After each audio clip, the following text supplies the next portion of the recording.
கலப்படம் பேசும் படங்களும் உங்கள் கண்கள் கண்டிருக்கும். பல வலைதளங்களில் பேச்சுகளும் உங்கள் செவிகள் கேட்டிருக்கும். என் உறவுகளே, பரபரப்பாக ஓடிக்கொண்டிருக்கும் இந்த உலகில் நம் வயிறு நிரம்பினால் போதும், பிறர் வயிறுக்கு என்ன ஆனால் நமக்கென்ன என்று எண்ணும் மனிதர்கள்தான் இங்கு நிறைய பேர் உள்ளார்கள். இவர்களுக்கெல்லாம் தனித்தனியாக பாடங்கள் எடுத்து அறிவுகளை சொல்லும் அளவிற்கு இங்கு ஆளில்லை. நம்மை நாம் தான் காத்து கொள்ள வேண்டும். நமக்கான உலகம் இது. அழகூற வாழ வேண்டும் என்றால் கலப்படம் தவிர்த்த உணவுகளை நாம் உட்கொள்ள வேண்டும். அதற்கு நாம் என்னென்ன செய்ய வேண்டும் என்ற நிலைக்குள் நாம் நிலைத்து நிற்க வேண்டும். நல்ல உணவுகள் எது என தேடி தேடி உண்பதை விட நமக்கான உணவை நாமே தயார் செய்து விளைவிக்கும் முறையை கற்றுக்கொள்ள வேண்டும். இங்கு நிலமில்லை என்று சொல்வோர்களும் அதிகமாக உள்ளார்கள்.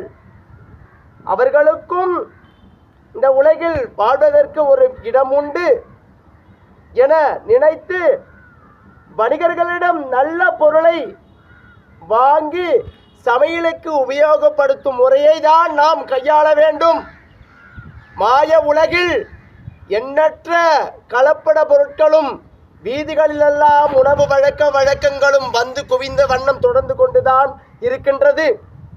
இதற்கெல்லாம் ஒவ்வொருவராக சென்று அறிவுரை செய்ய இங்கு ஆளுகள் இல்லை. யாவரும் பணத்தை நோக்கி செல்லும் நிலைமைகள் தொடர்ந்து கொண்டுதான் இருக்கின்றது. மனிதம் என்றொன்று அறவே கரையும், சூரியன் பட்டால் கரையும் பனி போல் கரைந்து கொண்டுதான் இருக்கின்றது.